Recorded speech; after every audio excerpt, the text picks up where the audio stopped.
اہم اجمعین من الان الى قیام یوم الدین اما بعد فقد قال اللہ تعالی فی کتابہ المبین وہو اصدق القائلین وقولہ الحق بسم اللہ الرحمن الرحیم وما من غائبۃ فی السماء والارض الا فی کتاب مبین. صلوات بھیج دیجئے محمد آل محمد پر.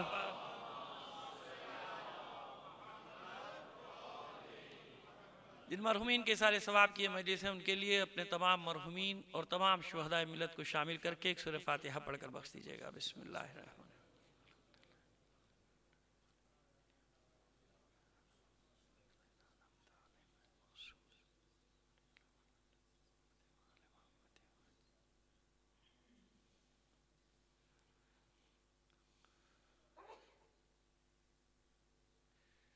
ایک صلوات عنایت فرما دیجئے محمد آل محمد پر.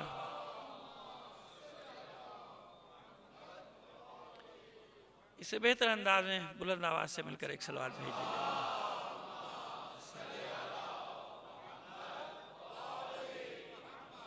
کوئی شے آسمان و زمین میں پوشیدہ نہیں مگر یہ کہ اس کا ذکر یا وہ خود کتاب مبین میں موجود ہے. اللہ فی کتاب مبین، وہ کتاب مبین میں، اس قرآن مجید میں، اس روشن کتاب میں، اس کھلی ہوئی کتاب میں وہ چیز موجود ہے. اس پہ ہماری بات ہو رہی ہے، وارثان کتاب.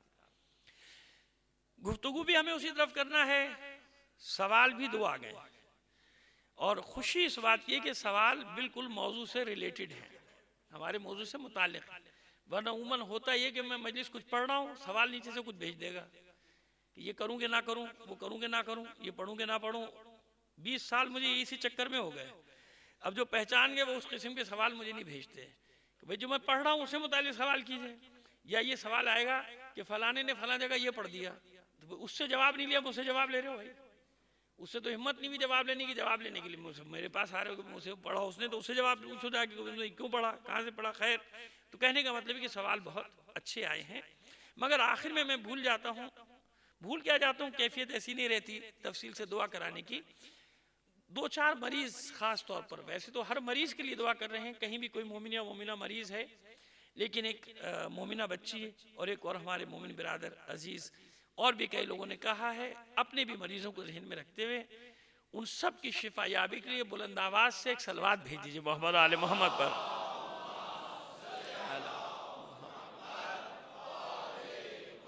پروردگار بحق بیمار کربلا ان تمام مریضوں کو صحت کاملہ و عاجلہ عطا فرمائے. تھی دعا ریکویسٹ کرتے ہیں تمام معلوم میں گناہگار ہوں، کس مومنین کی آمین.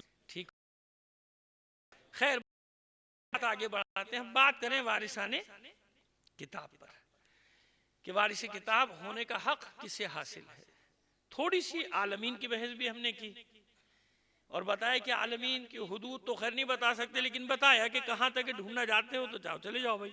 1 کروڑ سے زیادہ گلیکسیز کہکشائیں نہیں، 1 کروڑ سے زیادہ کلسٹر ہے. اس کلسٹر میں ایک کلسٹر میں 47,000 1 لاکھ 1.5 لاکھ کہکشائیں. ان کہکشاؤں میں یہ نظام شمسی ہے. ایک کہکشاں میں 30 ارب سورج ہیں، اور اس میں سے ایک سورج کے نظام شمسی ہے جس میں ہم ایک نقطے میں بھی کائنات میں ایک ڈاٹ بھی نہیں بن رہا. اس نظام شمسی کا پورا، آپ کی زمین کا نہیں، سورج سمیت آپ کے پورے نظام شمسی ایک ڈاٹ بھی، جتنے بھی دریافت ہوئے نا عالم، ان عالمین میں ڈاٹ بھی نہیں بن رہے. ٹھیک ہے، ہم یہ بات کر رہے تھے کہ عالمین کی یہ حد ہے، یعنی حد نہیں ہے کوئی. اسی لئے اللہ نے اپنے لیے منصب کیا رکھا؟ رب العالمین. پس وارث کتاب کون ہے؟ یہ جو ملائکہ نہیں جانتے، جو اللہ جانتا ہے کہ انی عالم ما لا تعلمون، وہ کیا چیز ہے جو ملائکہ نہیں جانتے؟ کیا ہے؟ ظاہر ہے کہ ملائکہ نہیں جانتے. اب ملائکہ نے یہ اعتراض بھی نہیں کیا کہ پالنے والے تو نے آدم کو بتا دیا، مجھے نہیں بتایا. دیکھیے اعتراض تو بنتا تھا نا. اب مقدمہ بنا لیں، بات سمجھانے میں بہت آسانی ہو جائے گی مجھے. بھئی اعتراض تو بنتا ہے نا. صاف طور پہ ملائکہ جب یہ اللہ پہ یہ سوال کر سکتے ہیں کہ معبود ہمیں نہیں بنا رہا، انہیں بنا رہے، جس میں اتنی ہمت ہے، جو ملائکہ اتنے قریب اپنے آپ کو سمجھتے ہیں اللہ سے کہ وہ اللہ سے سوال کریں کہ تو ہمیں نہیں بنا رہا. ہم تیری تسبیح کر رہے ہیں، نحن نقدس لک، ہم تیری تسبیح کرتے ہیں، ہم تیری تقدیس بیان کرتے ہیں، تیری پاکیزگی بیان کرتے ہیں، تو ہمیں خلیفہ اپنا جانشین نہیں بنا رہا ہمیں. تو کیا وہ یہ سوال نہیں کر سکتے کہ معبود تو نے اس کو سکھا دیا، اس کو پڑھا دیا، ہمیں نہیں سکھایا، ہمیں پڑھا دیتا تو ہم بھی پڑھ لیتے. بس اس کا مطلب، اور یہ اعتراض نہیں کیا ملائکہ نے، یہ اعتراض یاد رکھیے نہیں کیا. کہاں ہے قرآن مجید میں؟ خاموش ہو گئے. کیا فرمایا؟ یہ کہا کہ پروردگار بس ہم اتنا ہی جانتے ہیں، ہمارے پاس اتنا علم نہیں، بس جتنا تو نے ہمیں الا ما علمتنا، جتنا تو نے پڑھا دیا بس وہی ہے، اس کے بعد اس کے سوا ہمارے پاس کچھ بھی نہیں. حالانکہ سوال کر سکتے تھے کہ معبود اس کو پڑھا دیا، ہمیں نہیں پڑھایا. بس اس کا مطلب یہ پڑھنے پڑھانے کی بات نہیں، یہ علم کوئی اور علم ہے کہ جہاں تک ملائکہ کی رسائی نہیں ہے. ملائکہ کی رسائی کیا مطلب رسائی نہیں ہے؟ یعنی ملائکہ میں وہ صفت نہیں ہے کہ وہ متحمل ہو سکے ان ساری چیزوں کے. یہ تو آپ جانتے ہیں نا کہ ملائکہ میں صفت ہے عصمت کی، بس ملائکہ میں گناہ کی صفت تو نہیں ہے نا. ملائکہ میں اور قسم کے جذبات، احساسات آپ اپنی طرف سے بے شک جو کچھ چاہے کر لیں، لیکن ملائکہ میں اس قسم کے کوئی جذبات، احساسات، صفات نہیں ہیں، سوائے استثناءات کے جو واقعات ہیں. استثناءات وہ الگ ہیں کہ جناب ابراہیم نے کسی کی مدد کے لیے اجازت مانگی کہ تیرا خلیل ہے، میں اجازت کر دوں، اجازت دے دے مجھے، میں مدد کر دوں. یا کربلا میں اجازت مانگی. یہ جو روایات ہمیں ملتی ہیں نا، استثناءات ہیں، ان کو چھوڑیے. بطور کلی ملائکہ میں تراحم ہو یا محبت ہو، اس قسم کے جذبے وہاں پہ یہ تمام چیزیں ہیں ہی نہیں. یہ تو ایک انسان ہے نا جس میں یہ ساری صفات. اچھا آئیے ایک اور زاویے سے آپ کو آسانی سے سمجھاتا ہوں. مولا عارفان، مولا متقیان علی بن ابی طالب علیہ السلام فرماتے ہیں، ایک شعر ہے، مولا کا دیوان ہے پورا، اس دیوان میں ایک شعر ہے. انسان کو خطاب کرتے ہوئے مولا فرماتے ہیں تزعم انک جرم صغیر وفیک انطوى العالم الاکبر. اے انسان، کیا تو یہ گمان کرتا ہے کہ تو کوئی معمولی سا جراثیم ہے؟ جرم کہتے ہیں معمولی جراثیم کو جو نظر بھی نہ آئے، وہ بھی جرم ہے نا آپ کے جسم کے اندر کتنے سے. اتزعم انک جرم صغیر، کیا تو یہ گمان کرتا ہے کہ تو کوئی بہت ہی معمولی سا حیوان ہے، جاندار ہے. جرم کا معنی جراثیم کر لیجئے آپ، تو کوئی معمولی سا جراثیم ہے، مچھر سے بھی چھوٹا، مکھی سے بھی چھوٹا، ایسا نہیں ہے. وفیک انطوى العالم الاکبر، خود تیرے اندر ایک اکبر، عالم اکبر، یہاں عالمین نہیں ہے بلکہ تیرے اندر ایک عالم اکبر چھپا ہوا ہے. تیرے اندر خود ایک کائنات چھپی ہوئی ہے. اب اپنی تلاش میں انسان کب سے تلاش کر رہا ہے؟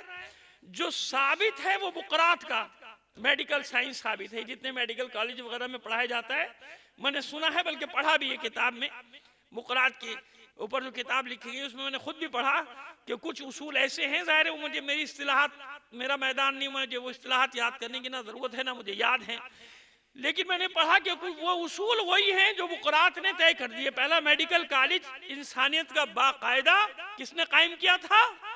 اسی لیے اس کو بقراط کہا جاتا ہے. اسی لیے جو زیادہ بقراط بننے کی کوشش کرتا ہے تو اسے بھی کہا جاتا ہے بقراط بن رہا ہے. تو بقراط وہ پہلا فلسفی ہے، سائنسدان بھی ہے، حکیم بھی ہے، جس نے پہلا میڈیکل کالج اور اصول ترتیب دیے. وہ اصول آج تک جاری ہے اس کے. یعنی جب سے انسانی جسم پر تحقیقات ہو رہی ہے مگر مکمل، جتنا انسانی بدن کا علم آگے بڑھ رہا ہے، دو ہی علم ہیں،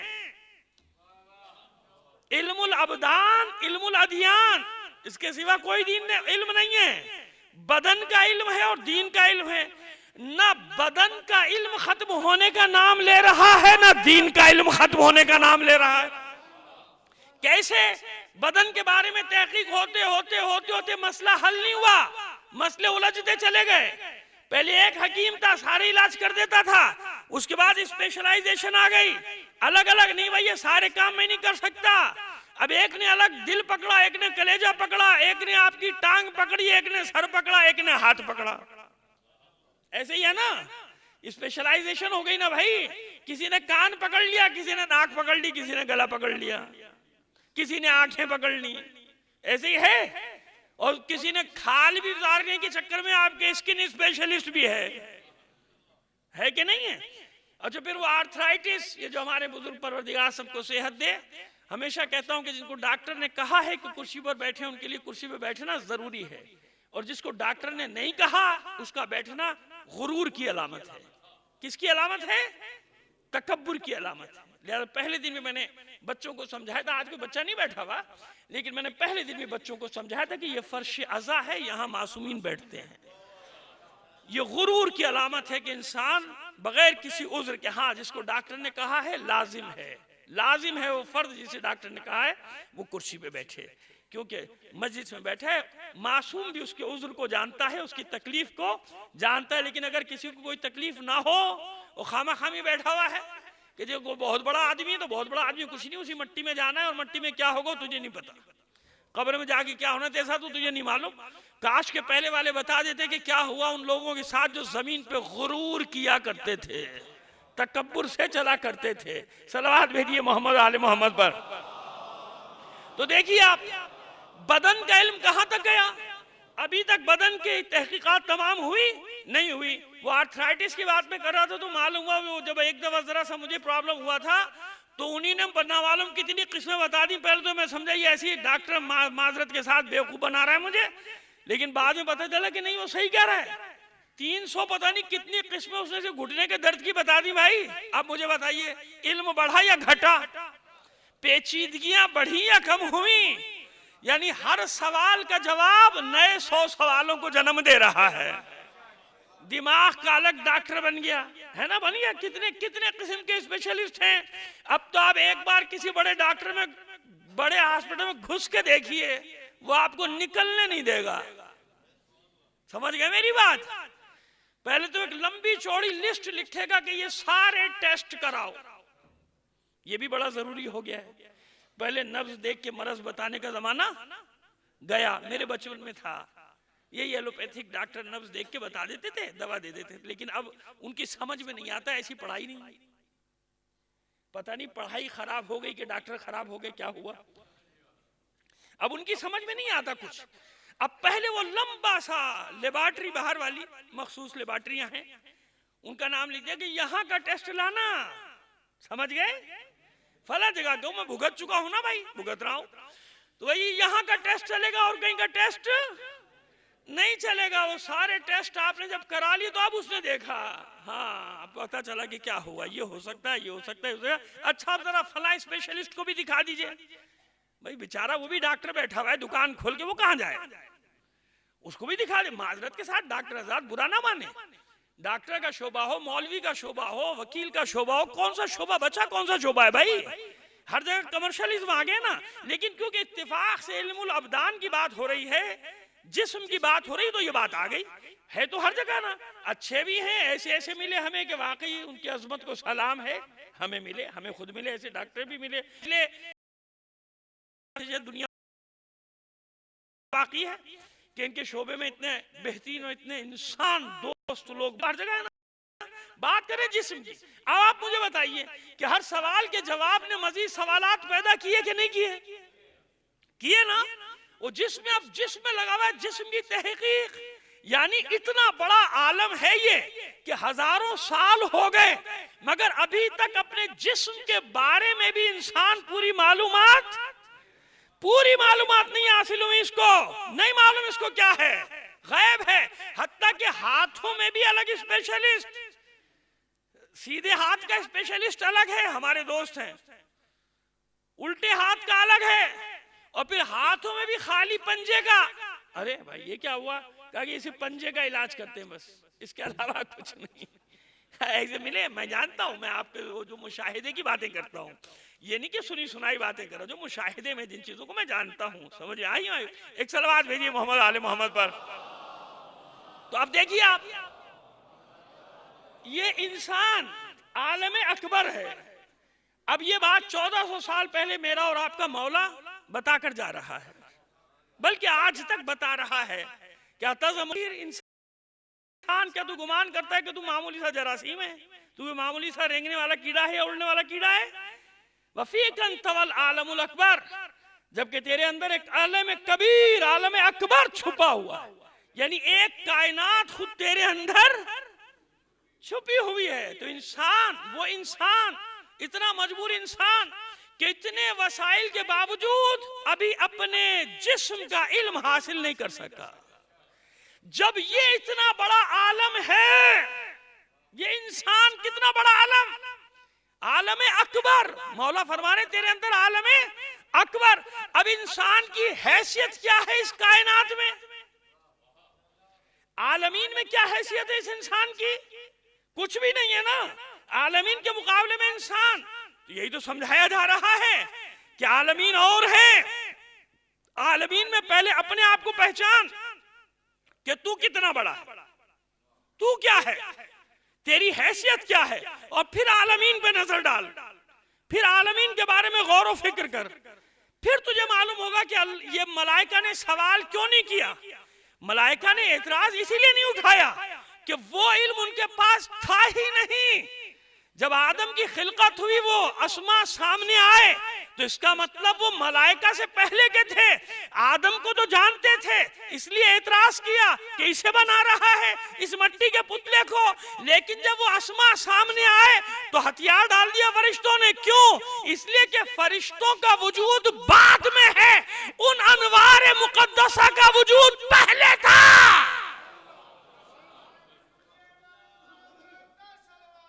اللہ صلی۔ اب دیکھیے زبردستی صلوات نہ بھیجیے، دل چاہ رہا ہے تو بھیجیے۔ اللہ اکبر، یا رسول اللہ، یا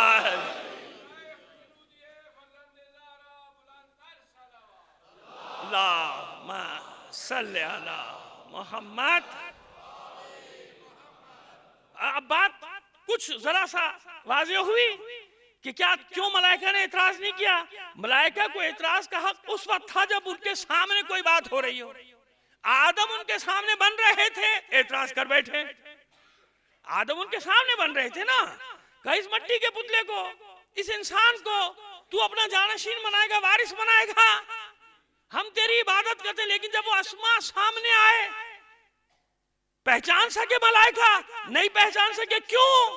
بھائی آدم کا یہ پتلا، یہ خاکی پتلا سامنے بن رہا تھا، اس پتلے کے صلب میں جو انوار رکھے جا رہے تھے وہ ملائکہ کے سامنے وہ انوار نہیں بنے، وہ انوار پہلے ہیں، ملائکہ سے بھی پہلے ہیں۔ لہذا اب ملائکہ کو اعتراض کا حق نہیں تھا۔ ملائکہ سمجھ گئے کہ جن صفات کے حامل یہ اسماء ہیں، ملائکہ کی صفت کیا ہے؟ چلیے وہ عصمت کو ایک طرف رکھیے، ابھی احساسات کو ایک طرف رکھیے، ابھی جذبات کو ایک طرف، دکھ، خوشی، ان تمام چیزوں کو ایک طرف نہیں ہے۔ لیکن یہ بات تو طے ہے نا کہ جو ملک جس کام کے لیے بنایا گیا ہے اس کے سوا کام کر سکتا ہے؟ نہیں کر سکتا نا۔ جو ملک جس کام کے لیے خلق کیا گیا ہے وہی کام انجام دے گا، دوسرا کام تو انجام نہیں دے گا۔ بس فضیلت کس کو ہے ملائکہ پہ؟ فضیلت کس کو ہے؟ بڑا کون ہے؟ اشرف المخلوقات کون ہوگا؟ جو ملائکہ سے ان صفات میں آگے ہو۔ اب سنیے، آپ بتاؤں آپ کو کہ انسان ہے کیا؟ آپ کو یہی تو مشکل ہے، انسان کو اپنی ہی شناخت نہیں ہے۔ کاش کہ اسے اپنی شناخت ہو جائے۔ کیوں اشرف المخلوقات؟ مخلوقات میں ہر مخلوق آگئی کہ نہیں؟ پہلے یہ بتائیے۔ اللہ نے کوئی استثناء تو نہیں کیا، صرف خالق استثناء ہے۔ نہیں، وہ میری فوٹو کھینچ لیں، ذرا کھینچ لیں، کھینچ لیں۔ صلوات بھیجیے محمد آل محمد۔ بڑی مشکل ہے، ہر روز نئے سرے سے مجھے سمجھانا پڑتا ہے کہ میں ڈسٹرب ہو جاتا ہوں۔ ایک سی ڈی بن رہی ہے، بعد میں لے لیجئے گا، پھر میں پوز بنا کے بیٹھ جاؤں گا، آپ کھینچتے رہیے تصویریں۔ ایک صلوات بھیجیے محمد آل محمد۔ پانی پلاؤ بیٹا۔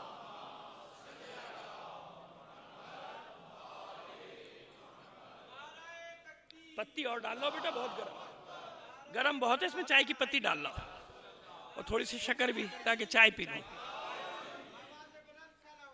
اللہم صلی علی محمد۔ آئیے آپ کو بتائیں گے انسان ہے کیا۔ اشرف المخلوقات کا کیا مطلب؟ خالق کے بعد جو کچھ بھی ہے کائنات میں ان سب سے افضل ہے۔ اپنے بھائی کے ایک سوال کے جواب کے لیے اتنا لمبا مقدمہ بنا رہا ہوں میں، میرے بھائی یہاں تشریف رکھتے ہیں، ان کے سوال کے جواب کے لیے اتنا لمبا مقدمہ بنا رہا ہوں، پوری مجلس اسی پر ہے، لیکن کیونکہ میرے موضوع کے اندر ہے۔ اشرف المخلوقات کا مطلب کیا ہے؟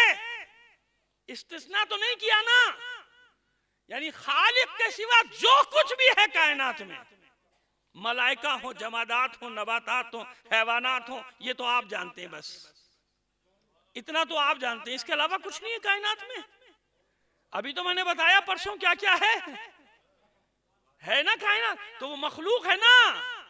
ایک گلیکسی ہو، دو گلیکسی ہو، 47,000 گلیکسیز ہوں، ان کا کلسٹر ہو، ایک کلسٹر ہو، اور 1 کروڑ کلسٹر ہو، ٹھیک ہے، عالمین ہو، ہیں تو سب مخلوقات اللہ کی مخلوق ہے نا۔ یہ تو طے ہو چکا پہلے کہ اللہ کے سوا کائنات میں جو کچھ بھی ہے وہ سب مخلوق، کیونکہ خالق کون ہے؟ صرف اللہ کی ذات خالق ہے۔ مولائیوں کا چاہتا ہوں، مولائیوں کی ایک مشکل یہ بھی ہے کہ جسے مانتے ہیں اسے پہچانتے بھی تو نہیں ہے پورا،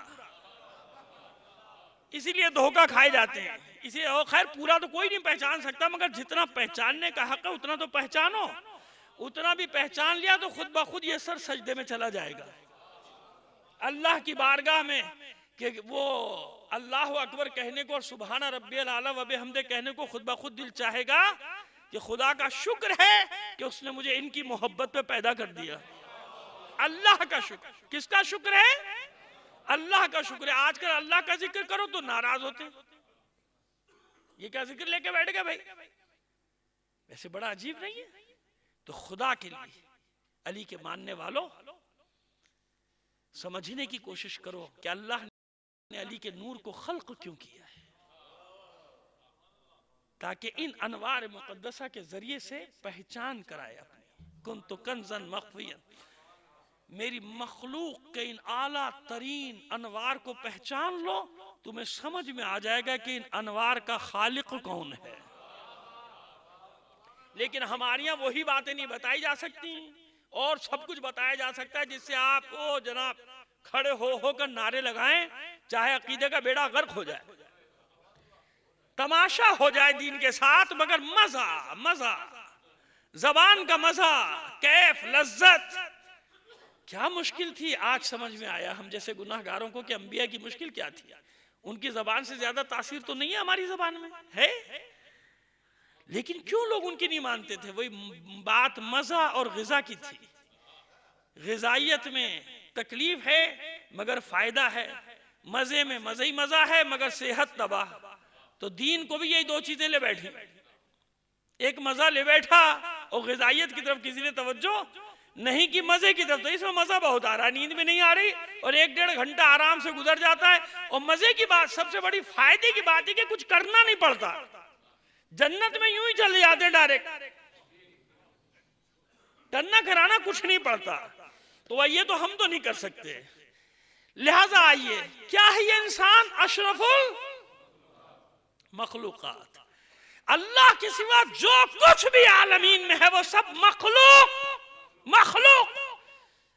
اگر یہ اشرف المخلوقات میں نہ ہوتا، اگر اس میں ارتقائی صلاحیت نہ ہوتی، ترقی کرنے کی صلاحیت نہ ہوتی، تو یہ گلیکسیز کا پتہ کیسے چلا تھا؟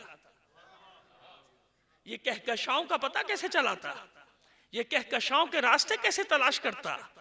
یہ نظام شمسی چاہے چھوٹا ہی صحیح، اب گلیکسی کے سامنے ہمیں تو اب چھوٹا سے ہی نظر آ رہا ہے، لیکن اس کی باریکیوں کو، اس کے رموز کو کیسے پہچانتا؟ کسی شیر نے تو نہیں پہچانا، کسی ہاتھی نے تو نہیں پہچانا، کسی بندر نے تو نہیں پہچانا، مخلوقات ہے نا۔ ملائکہ کی رسائی کہاں تک؟ جس کام کے لیے خلق نہیں، مگر انسان کی رسائی کہاں تک ہے؟ سخر لکم الشمس والقمر، تمہارے لیے مسخر کر دیا میں نے ان سب چیزوں کو، ہے نا، مسخر کیا۔ اب یہ انسان کہاں تک جا رہا ہے؟ لیکن ابھی پھر بھی اشرف المخلوقات کا معنی میں نے نہیں بتایا آپ کو۔ اللہ کے سوا جو کچھ بھی ہے وہ مخلوق، ان میں اشرف المخلوقات ہے یہ حضرت انسان۔ اگر یہ سمجھ جائے کیوں جتنی بھی انسان کے سوا مخلوقات ہیں ان سب کی مخصوص صفت یا صفات ہیں. ان سب کی ہزاروں ہیں، لاکھوں ہیں، کروڑوں ہیں، سب کی بات کر رہا ہوں. ان سب کی مخصوص صفت یا مخصوص صفات ہیں. 1 2 3 4 5 6 7 8 9 10 ہوں گی صفات، اس سے زیادہ نہیں. وہ بھی مخصوص. حیوانوں کی کتنی قسمیں کوئی شمار کر سکتا ہے؟ زمین کے حیوانوں کو نہیں شمار کر سکتا، چہ جائے کہ سمندر کے، چہ جائے کہ ہواؤں کے.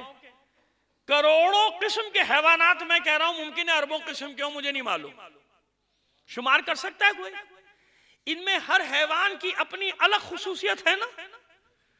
اگر مچھلی بھی ہے تو آپ کو حیرت ہوگی کہ پانی میں رہنا تو اس کی ایک صفت کامن ہے، لیکن ان میں بھی اتنی اقسام ہیں کہ الگ الگ قسم کی ہے.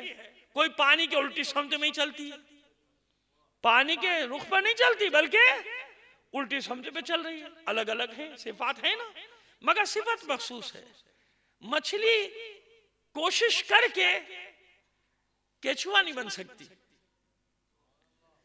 مچھلی کوشش کر کے سمندری گھوڑا نہیں بن سکتی، مچھلی کوشش کر کے زمین پہ رینگنے والا سانپ نہیں بن سکتی. ایسا ہے نا، الگ الگ سب کی صفت ہے نا. مچھلی کی الگ ہے، زمین پہ چلنے والے سب حیوانوں کی الگ ہے. شیر الگ ہے، چیتا الگ ہے، ہاتھی الگ ہے، سگ، کلب اس کی صفت اپنی ہے. وفاداری اپنی جگہ کتے میں، لیکن بہرحال ہے تو نجس جانور نا، مگر وفاداری کی صفت ہے جناب. لومڑی کو چھونا سے آدمی نجس نہیں ہوتا، کتے کو چھونے سے گیلا ہاتھ لگو نجس ہو جائے گا، لومڑی کو ہاتھ لگائے گا تو نجس نہیں ہوگا. مگر لومڑی میں کتنی چالاکی ہے، گیدڑ میں بزدلی ہے نا، شیر میں بہادری ہے. ہاتھی کو جسہ دیا، عظیم الجسہ بنایا، ان کو جسہ جو تھا وہ بڑا بنایا. اونٹ کو لمبا بنایا، زراف کی گردن لمبی بنائی. ایسے ہی ہے، پہاڑوں کو اونچا نیچا چھوٹا لیکن سخت بنایا نا، مضبوط، پہاڑوں کی طرح مضبوط ہے. سمندر کو گہرائی دی. ایسے ہی ہے، سبزہ صحرا. آپ جتنی دلیلیں چاہیں لے لیں مجھ سے اس بات کے اوپر، کیوں ہے اشرف المخلوقات؟ یہ اکیلا انسان، اس انسان کو اللہ نے باقی جتنی مخلوقات ہیں ان سب کی صفات سے عطا کیا ہے. ابھی دیتا ہوں دلیل آپ کو، پہلے سن لیجئے جملے کو یاد کر لیجئے جو میں نے کہا ہے کہ کائنات میں جتنی بھی مخلوقات ہیں ان سب کے مسالہ لے کے ذرا سا اس انسان میں ڈال دیا. اب یہ ہمالیہ کی طرح اونچا ہے. کیا مطلب؟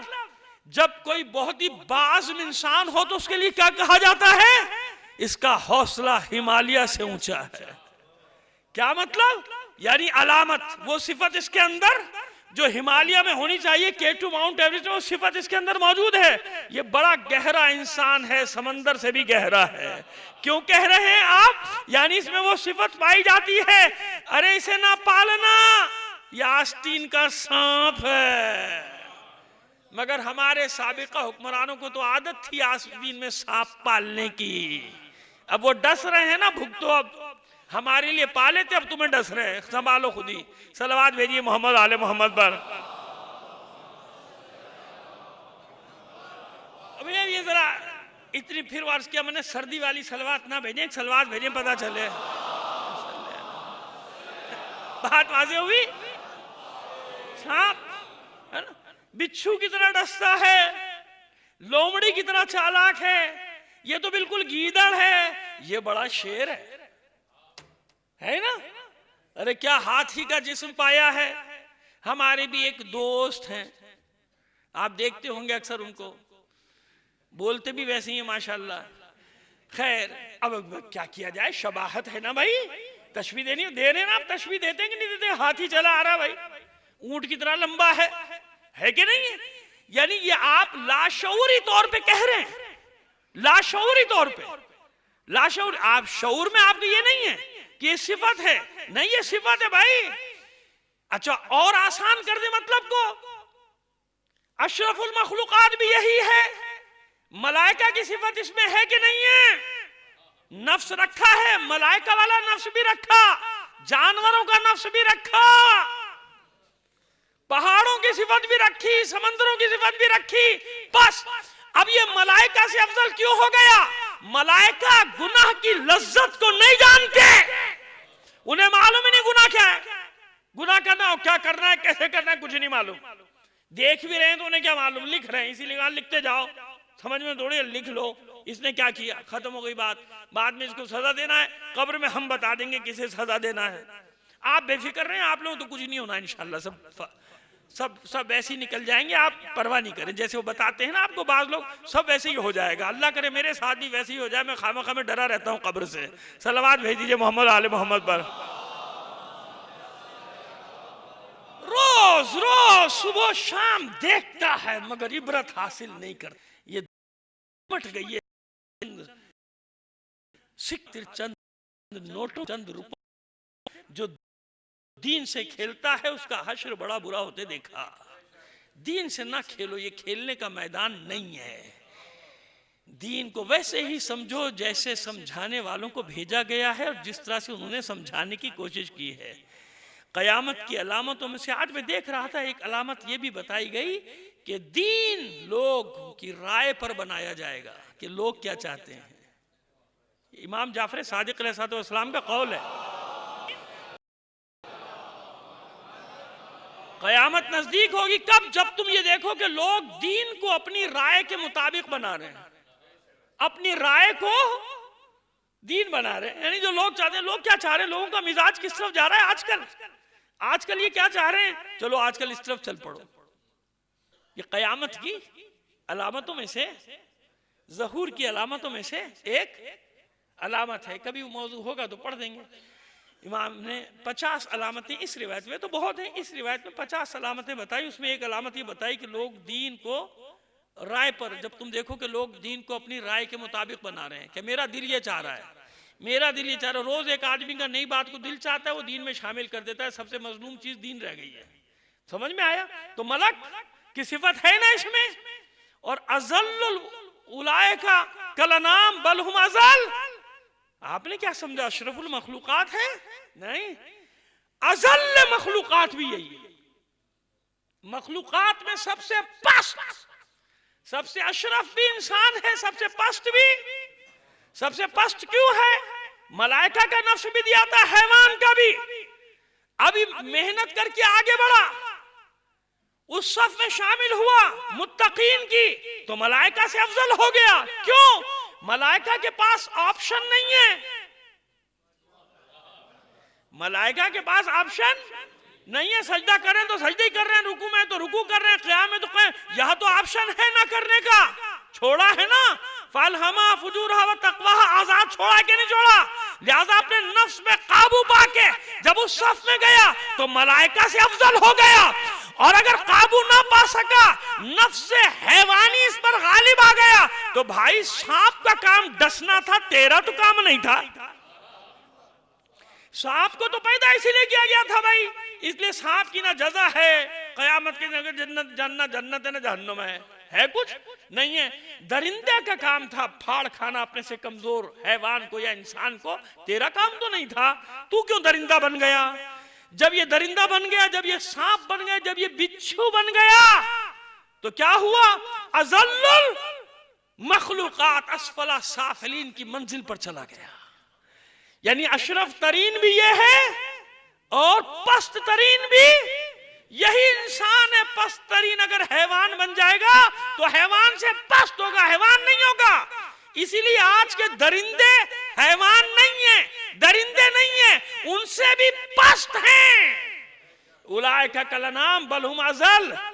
اور دوسری ان کے لیے کیا ہے قرآن میں؟ اسفل سافلین. چلیے اب سمجھ میں آ گیا کہ ایک عالم ہمارے اندر بھی پوشیدہ ہے، اس لیے اشرف المخلوقات قرار پایا، جو ملائکہ نہیں جانتے تھے. لہذا جب یہ چیزیں سامنے آئیں تو فوراً سر جھکا دیا کہ ہاں نائب بننے کا اختیار اسی کو ہے، خلیفہ بننے کا اختیار اسی کے پاس ہے، وارث بننے کا اختیار اسی کے پاس ہے. کیونکہ ہمارے پاس یہ سب چیزیں نہیں ہے جو اس کے پاس ہے۔ اب ان میں سے جو آگے بڑھا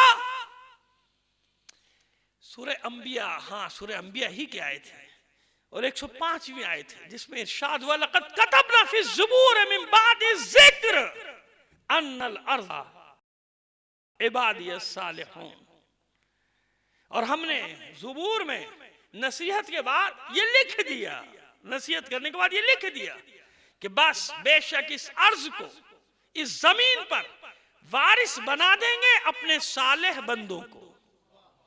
زمین کا وارث کسے بنائیں گے؟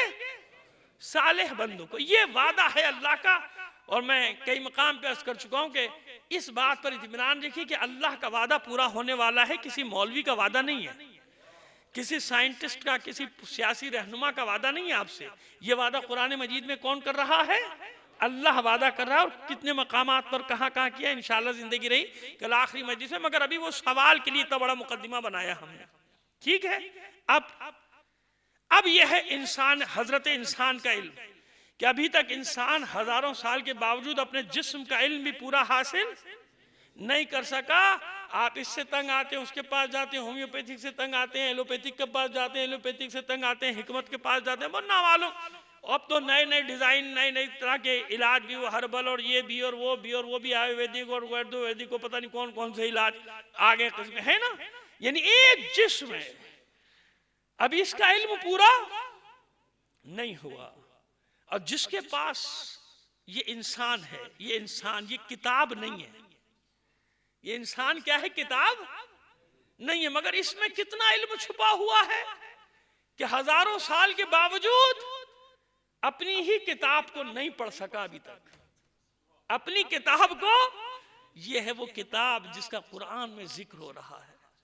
پہلے اپنے جسم پہ نظر ڈال لو، اس آیت کو سمجھو کہ وَمَا مِن غَائِبَةٍ فِي السَّمَاءِ وَالْأَرْضِ إِلَّا فِي كِتَابٍ مُبِينٍ۔ تیرے جسم میں کیا پوشیدہ ہے ابھی تو وہی نہیں جانتا، آسمان و زمین میں کیا ہے وہ تجھے کیا معلوم؟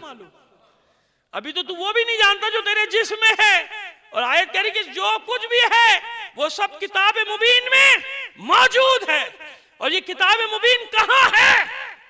جنہیں ہم نے کتاب کا وارث قرار دیا ہے وہاں ہے۔ وَأَوْرَثْنَا الْكِتَابَ الَّذِينَ اصْطَفَيْنَا مِنْ عِبَادِنَا، ہم نے کتاب کا وارث بنایا ہے۔ جب کتاب کا وارث بنایا ہے تو سارے عالمین کا علم کتاب میں ہے کہ نہیں ہے؟ جب عالمین کا علم ہے کتاب میں تو یہ سارا علم وہاں ہے کہ نہیں ہے؟ ہے نا؟ یہ عالمین پر تو لانا چاہ رہا تھا میں آپ کو، سوال یہی تھا کہ سید نساء عالمین قرآن مجید میں کہا گیا ہے جناب مریم سلام اللہ علیہا کو صلوات بھیجئے محمد اور آل محمد پر۔ توجہ ہے؟ یہ اتنا بڑا مقدمہ بنایا تھا تاکہ الگ نہ ہٹ جاؤں مضمون سے، اپنے مضمون کے اندر رکھنا چاہتا تھا سوال کو۔ کیا ارشاد ہوا، کیا منصب ہے جناب مریم کا؟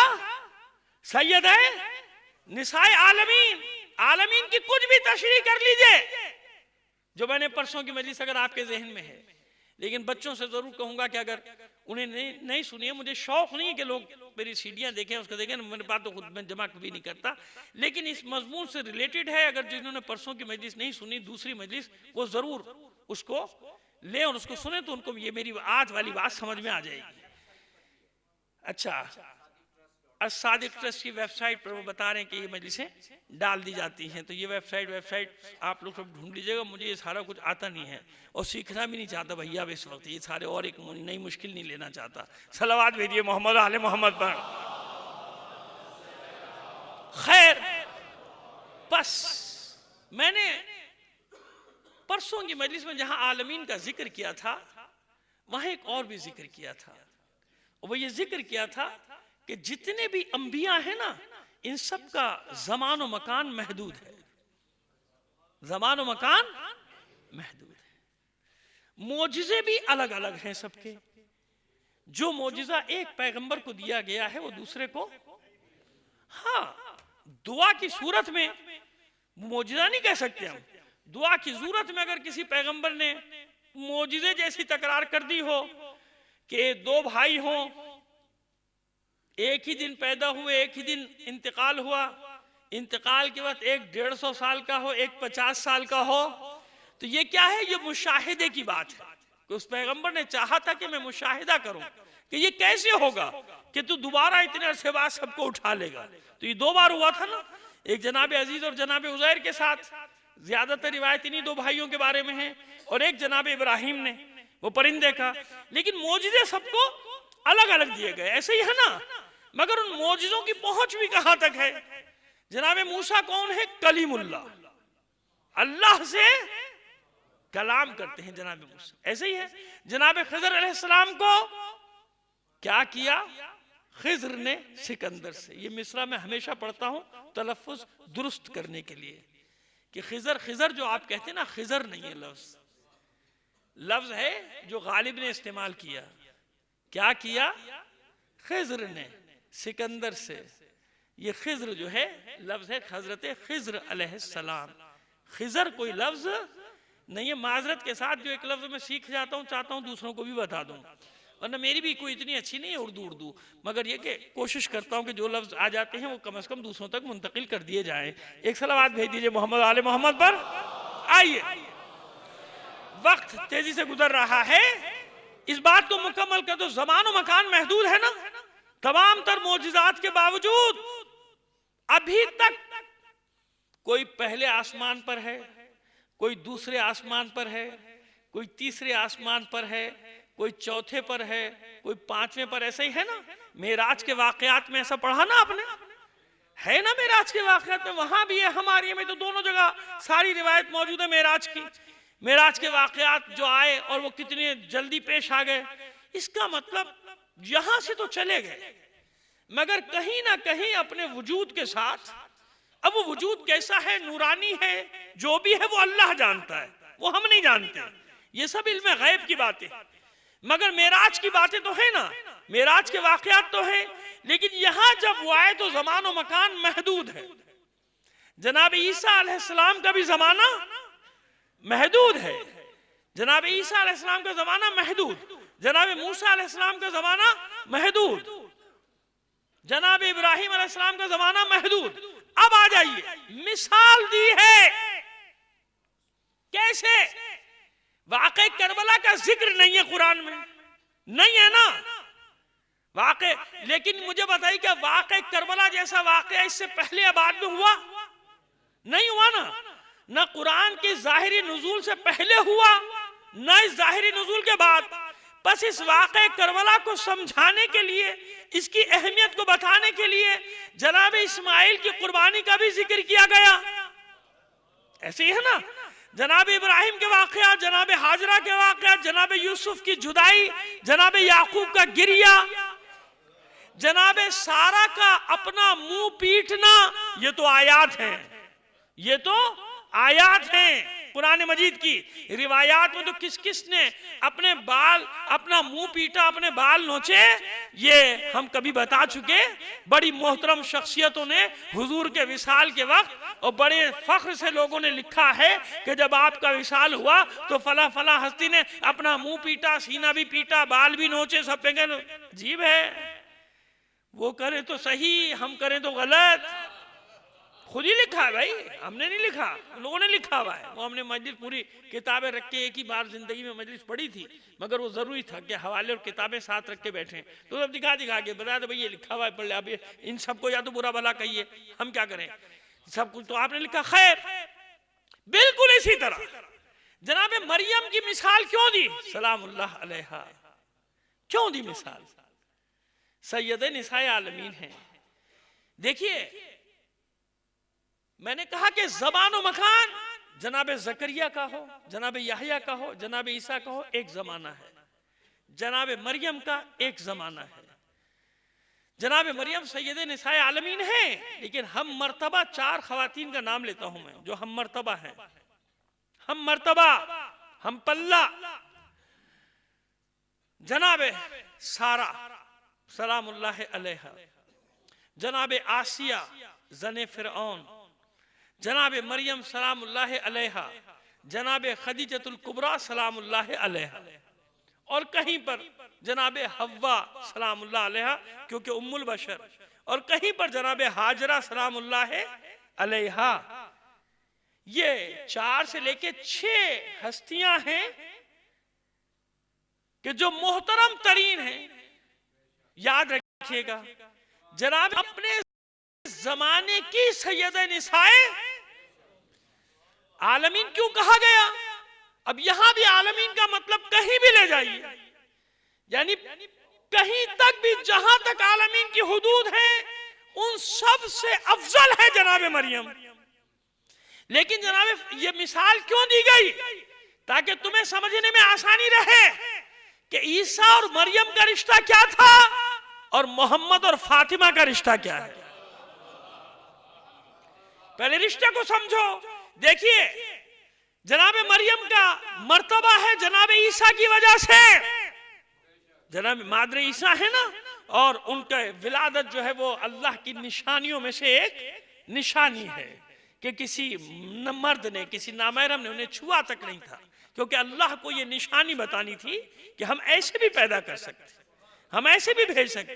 ایسا ہے نا، یہی عرض کرنا چاہ رہا ہوں کہ جناب عیسیٰ کا مرتبہ، اب یہ سوال کرنا بھی میرا فضول ہے، یوں سمجھے کہ جتنے بھی انبیاء ہیں 1,24,000، ان سب کا مرتبہ ایک طرف، رحمت للعالمین کا مرتبہ، درجہ، منصب، کس کا منصب بڑا ہے؟ مجھے یہ کہنے میں کوئی بات نہیں کہ رحمت للعالمین کی وجہ سے تو سب آئے، اگر یہ رحمت کا وجود نہ ہوتا تو کسی کو بھیجنے کی ضرورت ہی نہیں تھی، کائنات بھی خلق نہ ہوتی۔ اس لیے بار بار عرض کر رہا ہوں کہ رحمت للعالمین کے منصب کو سمجھو۔ اب جب خدا کا رسول کسی ہستی کے احترام میں کھڑا ہو رہا ہے تو یہ احترام بیٹی والا احترام نہیں ہے۔ دیکھیے مولا کائنات سے بہت محبت کرتے ہیں، کتنی محبت کرتے ہیں اللہ جانتا ہے، مواسات ہو، مواخات ہو، شب ہجرت کا بستر ہو، میدان جنگ ہو، بدر ہو، احد ہو، خیبر ہو، خندق ہو، لیکن ایسی روایت، ایسی حدیث کہیں ملی کہ علی آئے ہوں اور رسول کھڑے ہو گئے ہوں؟ بتائیے نا آپ۔ سارا مولائیوں کا مجمع ہے، کچھ تو ناراض بھی ہو کے چلے جائیں گے کہ ان کا مقصد یہ ہوتا ہے کہ علی کو اوپر بڑھاؤ، یہ کیا کیا؟ نہیں، سب کچھ ہے علی، محمد کے بعد ہے۔ کس کے بعد ہے؟ اگر یہ عقیدہ نہیں ہے تو اپنی شیعت پہ غور کر لینا، کھلم کھلا کہہ رہا ہوں اور ہر جگہ کہتا ہوں، یہ بھی نہ سمجھنا مجھے کوئی خوف نہیں ہے، اللہ کا خوف ہے۔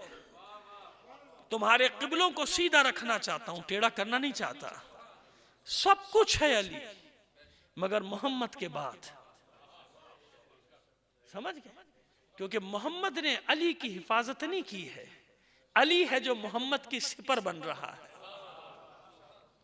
علی ہے جو ہر میدان میں رسول کا دفاع کر رہا ہے، علی ہے جو رسول کی ڈھال بن رہا ہے، علی ہے جو رسول کو بچانے کے لیے احد میں زخم پہ زخم کھا رہا ہے، علی ہے جو اپنے بعد اپنے بچوں کو قربانی کے لیے تیار کر رہا ہے، کربلا کی کہ قربان ہونا ہے اس کے لیے جس کے لیے میں قربان ہو رہا ہوں، جس کے دین کے لیے۔ آسا یہ بالکل صاف 2 اور 2 4 والی بات ہے، اچھی لگے یا بری لگے اس سے تو مجھے کوئی غرض نہ پہلے تھی، نہ آج ہے، نہ کبھی ہوگی۔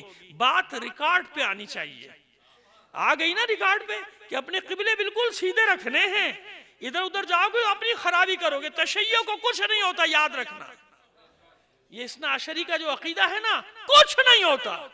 ائمہ طاہرین کے دور سے لوگوں نے تحریفات کی کوششیں شروع کی تھی، آج کی بات تھوڑی ہے میرے بھائی۔ ائمہ طاہرین کے دور سے کچھ نہیں کر سکے، جس کی قسمت میں گمراہی لکھی ہے، یہدی من یشاء ویضل من یشاء۔ یہ جو بڑے بڑے ایجنٹ ہیں سامراجی، ان کے بھی نام میں جانتا ہوں، بڑے اچھے اچھے، بڑے خوبصورت، بڑے پیارے نام ہیں، معصوم ہستیوں کے نام پہ نام ہیں، لیکن میں جانتا ہوں کہ کن طاقتوں کے لیے یہ کام کر رہے ہیں۔ تو نام سے فرق نہیں پڑتا، کام دیکھا جاتا ہے۔ سمجھ میں آ رہا ہے؟ غدار، غدار، خیانتکار، اس بات کا صرف انہیں معاوضہ ملتا ہے کہ مومنین کے صفوں میں دراڑیں ڈال دو کسی بھی طرح۔ کل میں نے تقریر کی تھی نا، کل میں نے مجلس میں کہا تھا نا، خبردار اجازت نہیں دو اپنے اندر دراڑیں ڈالنے کی، کسی بھائی کی کوئی بات سمجھ میں نہیں آتی تمہارے اپنے بھائی کی، لڑو مت اس سے. نہیں بھائی، یہ لڑنے کا زمانہ نہیں، لڑنا سامراج سے ہے، لڑنا ان شیطانی طاقتوں سے ہے جن کی نجس نگاہیں اٹھی ہیں ہمارے مقامات مقدسہ کی طرف. اگر اصلی شیعہ ہے، اگر مولائی ہے، تو اس کے لیے کام کرنا. تجھے نظر نہیں آتا کہ شام میں کیا ہو رہا ہے؟ تجھے نظر نہیں آ رہا کہ عراق میں کیا ہو رہا ہے مومنین کے ساتھ؟ تجھے نظر نہیں آ رہا کہ لبنان میں، یمن میں، بحرین میں کیا ہو رہا ہے تیرے مولائیوں کے ساتھ؟ کہاں ہے تیری مولائیت؟ سمجھ گئے؟ یہ وہ ٹاؤٹ ہیں جنہیں صرف اس لیے تمہارے اندر چھوڑا گیا کہ تمہیں یہیں پر الجھا کے رکھا جائے، آپس میں تمہاری توجہ کو وہاں سے ہٹا دیا جائے. لیکن ابھی مکتب امام صادق کے غلام زندہ ہیں، موجود ہیں. ان کی موجودگی میں، ان کی زندگی میں کبھی تم کامیاب نہیں ہو سکتے، بے فکر رہو. وہ ایک محاورہ بچپن میں سنا تھا، اب سمجھ میں آیا، 100 سنار کی ایک لوہار کی. یہ سارا مال کھا کے سب اپنا کام کرتے ہیں، ایک ان کا شاگرد آتا ہے، سارا کام ان کا تہوبالا کر کے چلا جاتا ہے، ساری محنتوں پہ پانی پھیر کے چلا جاتا ہے. سمجھ میں آئی بات؟ خیر، تو اب مولا کے احترام میں رسول کھڑے ہوئے. روایت نہیں ہے میرے بھائی، ہاں گلے بھی ملے ہوں گے، کھڑے بھی ہوئے ہوں گے، سینے سے بھی لگایا ہوگا، لیکن خصوصی طور پہ کوئی روایت ایسی نہیں کہ جب بھی علی آئے ہوں اور حضور احترام سے کھڑے ہوئے ہوں اور اپنی جگہ علی کو بٹھا دیا. کیوں؟ جب نہیں بٹھایا تو لوگوں کو شبہ ہو گیا، بٹھا دیتے تو معاملہ ہی ختم تھا. نہیں سمجھے آپ؟ نہیں سمجھے، بالکل بھی نہیں سمجھے. صلوات بھیجئے محمد آل محمد پر.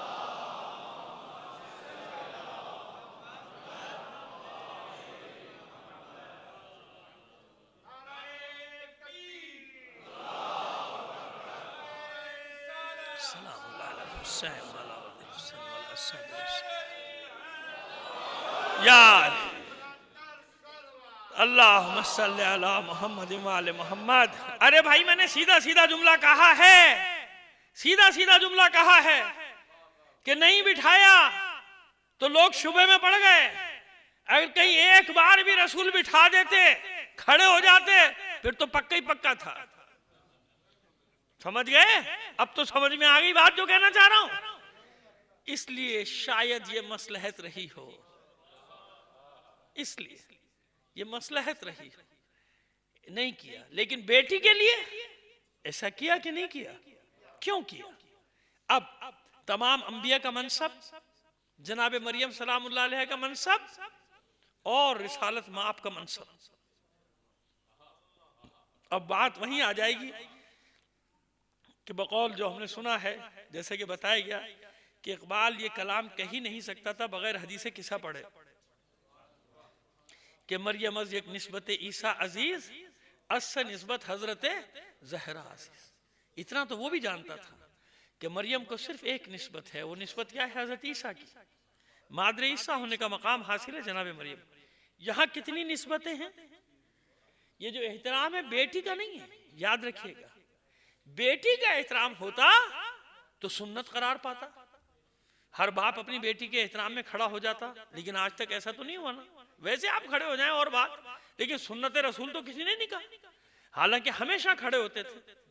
ہمیشہ کا لفظ ہے روایت میں کہ جب بھی فاطمہ آتی تھی، جب بھی فاطمہ تشریف لاتی تھی، حضور اپنی جگہ سے کھڑے ہو جاتے تھے، احترام کرتے تھے اور اپنی جگہ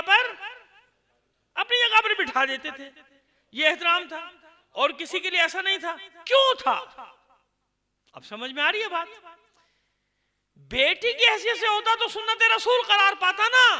یہ بیٹی کا احترام نہیں ہے، یہ اس مقام و منصب کا احترام ہے جو فاطمہ کو ملا ہے. کیوں ملا ہے؟ اس لیے کہ فاطمہ نے قیامت تک کے لیے قربانی دینا قبول کیا ہے.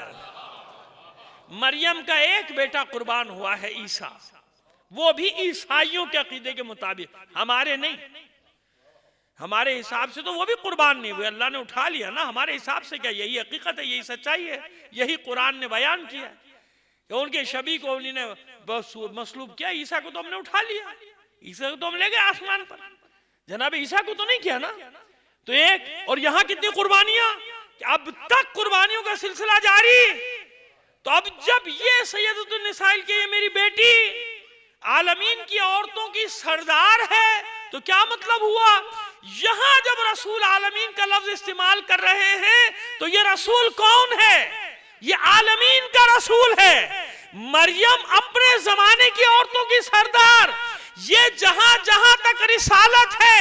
ایک جملہ اور پھر عرض کروں، فاطمہ تو بضعۃ منی، میرا جز ہے، میرا ٹکڑا ہے. رسول کل کا کل رسول ہے، رسول کل کا کل رسول ہے، اور فاطمہ جزوے رسول ہے. یعنی فاطمہ جزوے رسالت ہے. اب یہ رسالت قیامت تک کے لیے ہے یا نہیں؟ اب یہ رسالت عالمین کے لیے ہے یا نہیں؟ اب یہ رسالت اولین و آخرین کے لیے ہے یا نہیں؟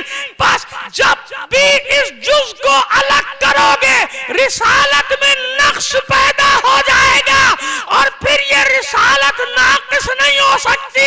لہذا جب سے ہے جہاں تک ہے رسول کی رسالت، فاطمہ جزو رسالت ہے.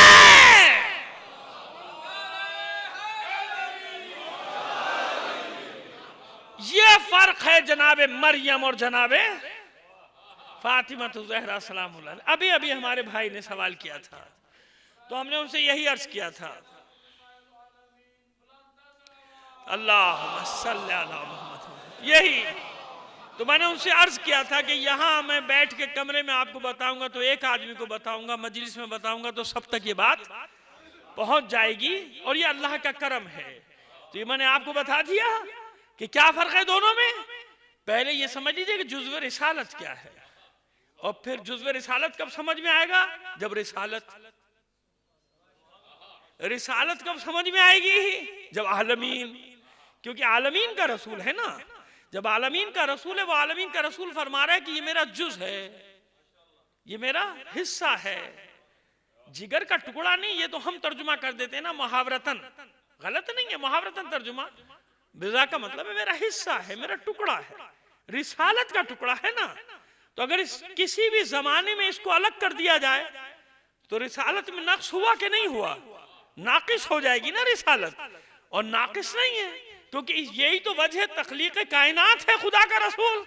لہذا اس لیے مریم پر اور تمام خواتین پر، یہاں تک کہ تمام تر عظمتوں کے باوجود اپنی ماں خدیجہ پر بھی فاطمہ کو فوقیت حاصل ہے. کیوں؟ جہاں تک وہ عالمین کا رسول ہے یہ جزو رسالت ہے. اس لیے سیدۃ النساء العالمین اولین و آخرین کی قرار پائی. رسول کی بیٹی، علی کی ہمسر، مادر حسنین فاطمہ الزہرا سلام اللہ علیہا. صلوات بھیجیے. بات واضح ہو گئی؟ کسی حد تک واضح ہو گئی؟ ہم یہی چاہ رہے تھے کہ موضوع کے اندر رہے بات تو اچھا ہے، اور اس پہلو سے کبھی شاید آپ نے بات نہ سنی تو وہ بات بھی واضح ہو گئی. ورنہ یہ سوال ہے لوگ کرتے ہیں نا کہ بھئی وہ قرآن میں تو ان کو ذکر کیا ہے، تو پہلے اس کو جواب دیکھیے. ہمیشہ طریقہ ہوتا ہے، سلیقہ ہوتا ہے بات کرنے کا. پہلے یہ بتائیے کہ واقعہ کربلا قرآن میں ہے؟ نہیں ہے. لیکن واقعہ کربلا جیسا واقعہ کوئی ہوا؟ نہ اس سے پہلے ورنہ اس کے بعد. مثالیں دی قرآن نے تاکہ تمہیں واقعہ کربلا جب ہو تو سمجھ میں آ جائے. ذوالجناح کا ذکر قرآن میں نہیں ہے. ہم جو تابوت اٹھاتے ہیں اس کا ذکر قرآن میں نہیں. یہ اتنی سی کلپ نکال کے نہ ڈال دینا بھائی. بڑے بڑے ہوشیار لوگ ہیں، یہ دیکھیں انہوں نے کہا کہ قرآن میں ذکر نہیں ہے. میں سوال قائم کر رہا ہوں، اور اب بڑے بڑے عیار اور مکار قسم کے لوگ ہیں بھائی. وہ میں نے دیکھا ان کو میری اپنی کلپ نکال کے وہ آدھا جملہ پیچھے والا چھوڑ دیا، نکال کے ڈال دی. میں نے کہا بھائی عجیب پاگل آدمی ہے، پوری مجلس تو سناؤ. کہا نہیں جی اتنی ہی ان کی ضرورت تھی، بس یہی لفظ ان کو چاہے ایک لفظ نکال کے ڈال دیتے ہیں. وہ بھائی وہ سوال قائم کر رہا ہے. ایک عالم میں نے خود سنی اس کی کلپ، ابھی وہ سوال قائم کر رہا ہے کہ سوال یہ کہ کیا اس کا ذکر ہے، کیا اس کا ذکر ہے. وہ اٹھا کے کلپ جواب اس کا دے نہیں رہے، کلپ ڈال دی. دیکھیں جی یہ دیکھیں یہ مولوی یہ کہتا ہے، یہ مولوی یہ کہتا ہے. تو لیکن تم یہاں تو مکاری کر لو گے، امام زمانہ کے سامنے کیسے کرو گے؟ اللہ کی بارگاہ میں کیسے جاؤ گے؟ میں بتا کچھ اور جانا بتانا چاہ رہا ہوں، آپ کی خدمت میں عرض کرنا چاہ رہا ہوں، کہیں ذکر ہے؟ نہیں ہے بھائی، یہ جو آپ تابوت اٹھاتے ہیں، یہ جو آپ علم اٹھاتے ہیں، نہیں ہے نا اس کا ذکر، لیکن ہے، مثالیں ہیں نا، مثالیں ہیں۔ تابوت سکینہ کا ذکر کیوں کیا؟ کہ تابوت جب تمہیں واپس ملے گا بنی اسرائیل کی فتح ہو جائے گی۔ اس تابوت کو اپنے پاس، یہ تمہاری فتح کی نشانی یہ ہوگی کہ تابوت تمہارے پاس واپس آ جائے گا۔ ارے پروردگار ویسی فتح دے دے داؤد کو۔ یہ تابوت موسیٰ کا پلٹانا، تابوت سکینہ جس کا لقب رکھا، یہ پلٹانا لازم ہے؟ بتایا کہ نہیں، نسبت ہے، اس میں موسیٰ کے تبرکات ہیں، اس میں آدم کے تبرکات ہیں، اس لیے اس تابوت کی اہمیت بڑھ گئی ہے، کیونکہ اس میں تبرکات رکھے ہیں۔ سمجھ میں آ گئی بات؟ تبرکات ہیں، اسی لیے حج کے مراسم کو بتایا کہ اس مینڈھے کی کیا اہمیت ہے، کس مینڈھے کی؟ جو جناب اسماعیل کا فدیہ بنا۔ مثالیں دے رہا ہوں، یہ سارے قرآن میں واقع کربلا ذکر نہیں، مگر مثالیں تو ذکر ہوئی۔ کوے کا ذکر ہوا، ناقہ صالح کا ذکر ہوا، اللہ نے احترام کرنا سکھایا ناقہ صالح کا، خبردار اس کو اذیت نہ دینا، احترام کرنا سکھایا۔ اگر کوئی اپنے غلط مقاصد کے لیے کسی مقدس چیز کو استعمال کرتا ہے تو وہ آدمی غلط ہے۔ سمجھ میں آ رہی ہے؟ دیکھیں یہ بھی میں نے واضح کر دیا، کلیئر کر دیا۔ پس اگر حیوان نے بھی، ایک نجس جانور نے بھی، ایک کلب نے بھی اللہ کے اولیاء کی، اللہ کے مخلص بندوں کی مدد کی، تو اللہ نے قرآن میں سورہ کہف میں اس کتے کا بھی ذکر کر دیا۔ کیا کہ نہیں کیا؟ اس لیے میں عرض کر رہا ہوں کہ قرآن میں تو ذکر نہیں ہے، لیکن مثالیں کیوں دی؟ یہ سب مثالیں اسی لیے مثالیں دی کہ نہیں، نسبت کی بات ہے۔ نسبت اگر ہو جائے، لیکن نسبت خالص ہو اور مسائل بیچ میں نہ ہو۔ مثلا اب میں کیا عرض کروں، آپ خود سمجھدار ہیں، صبح شام دیکھا کرتے ہیں مسائل کو، کہ مقاصد کچھ اور نہ ہو، کہ مقدس چیز کو سامنے رکھا جائے اور پیچھے اپنی دکانداری نہیں۔ یہ تم لوگوں سے تو چھپا سکتے ہو، اللہ سے نہیں چھپ سکتی نا یہ چیزیں۔ میں اگر ٹوک دوں تو کہا یہ فلانا نام رکھے ہوئے، نہیں فلانے ہیں، یہ ہے نا، یہ مولوی ہے نا، تو فلانے ہیں، یہ یوں ہے، یہ یوں ہے، وہ نام رکھے ہوئے سب کے لیے، خود اس کو پتہ نہیں عقیدے کو، جاہل انسان کو، اور دوسروں پہ انگلیاں اٹھایا کرتا ہے، خود جانتا نہیں عقیدے کی عین قاف یہ دال کا مطلب کیا ہے، ایک اس کو کچھ نہیں پتا، لیکن سرٹیفکیٹ بانٹ رہا ہوتا ہے سب کو عقیدے کے بیٹھ کے فٹ پاتھ پہ، یہ اس کا کچا عقیدہ، اس کا پکا عقیدہ، اس کا درمیانہ عقیدہ، اس کو خود کچھ نہیں پتا، لیکن یہ بیٹھا ہوگا آرام سے کہ آپ نے کسی مولوی کا تو فلانا یوں ہے، وہ تو اس کو عقیدہ صحیح نہیں ہے، اس کا منکر ہے، منکر بھی نہیں کہے گا، منکر ہے۔ خدا کا خوف کرو، جاہل تم جیسے جاہل لوگوں کی وجہ سے لوگ اپنے حق بات کرنا چھوڑ دیں گے، اور ہوتے ہوں گے تم لوگوں سے ڈر جاتے ہوں گے۔ ہم لوگوں نے تعلیم کسی اور آغوش میں پائی ہے، ہم لوگ ڈرنا نہیں جانتے، ہمیں معلوم ہے کہ تم جیسے لوگوں سے کیسے اپنے بچوں کو بچانا ہے، اپنی نسلوں کو بچانا ہے، اپنے جوانوں کو بچانا ہے۔ صلوات بھیجئے محمد آل محمد پر۔ بیٹھ گئے چار جگادری بن کے، وہ جو میں نے بقرات سے شروع کی تھی وہیں لا کے ختم کر دو، بقرات بن کے بیٹھے ہیں، عقیدوں کے سرٹیفکیٹ بانٹ رہے ہیں لوگوں کو، اس کا عقیدہ صحیح ہے، اس کا تجھے خود پتا عقیدہ کیا ہے، تو خود جانتا ہے، تجھے پوچھ لیا جائے۔ وہ ہمارے ایک دوست نے بتایا کہ جب پوچھا اس سے کہ کہاں پڑھنا تو اس کو خود ہی نہیں پتا، تو کہتا اس سے پوچھو نا، بحث تو کر رہا ہے، تجھے خود پتا نہیں، اس سے معلوم کبھی پڑھی نہیں تھی، نماز ہی نہیں پڑھی تھی، کبھی لڑے جائے وہ بھی نہیں پڑھی، جب تجھے نہیں تو لڑے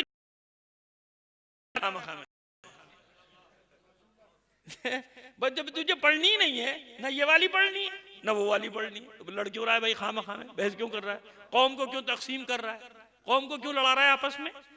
اب سمجھ میں آگئی بات؟ عالم تو اللہ نے ایسے تھوڑی وارث بنایا، کیوں وارث بنایا؟ کیونکہ عالمین کا، سارے عالمین کا علم یہاں رکھا، اس لیے علی کا سینہ تنگ ہوتا تھا، یعنی سینے میں نفس تنگ ہوتا تھا علی کا۔ علی بتانا چاہتا ہے، سننے والے نہیں ہیں، ایسے لوگوں سے واسطہ پڑا تھا علی کا، ایسے لوگ تھے، یہاں تک ہے کہ کبھی کبھی مولا جا کے کنویں میں منہ ڈال کے گفتگو کرتے تھے. یہ سینہ بھرا ہوا ہے علوم کے خزانے. مولا فرماتے تھے. اب آج احساس ہوتا ہے علی کی تنہائی کا، کہ واقعی جب ہم اپنے بعض علماء کو دیکھتے ہیں کہ ان کا دل اتنا تنگ ہوتا ہے لوگوں کے حالات دیکھ کے، اور وہ روتے ہیں، راتوں کو گریہ بھی کرتے ہیں. میں نے بہت جگہوں پہ، اتنے جگہوں پہ اللہ نے مجھے مولا کے صدقے سے گیا ہوں، اتنے ممالک زیارات میں دیکھا ہے، ان درد مند علماء کو کچھ دیکھا ہے کہ جو حالت دیکھ کے اور سن کے رونے لگتے ہیں کہ یہ حالت ہے. تو میں سوچتا ہوں جب ان کا یہ حال ہے، کبھی کبھی ہمیں بھی اذیت ہونے لگتی ہے. ہم تو طالب علم ہیں، حقیر سے، چھوٹے سے، ہمیں جب یہ حال ہوتا ہے تو مولا پہ کیا گزرتی ہوگی، علی پہ کیا گزرتی ہے کہ کیسے لوگ ہیں. مولا فرماتے تم مامو تم میری نہیں مانتے ہو، آخر کس کی مانو گے؟ یہ کس سے کہا تھا؟ شامیوں سے نہیں کہا تھا، دشمنوں سے نہیں کہا تھا، جمل میں لشکر کشی کر کے جو آئے تھے علی پر، ان سے نہیں کہا تھا. صفین میں کے آئے تھے علی پر، ان سے نہیں کہا تھا. نہروان میں جو لشکر کشی کر کے آئے تھے علی پر، ان سے نہیں کہا تھا. یہ ان سے کہا تھا جو علی کے ساتھ،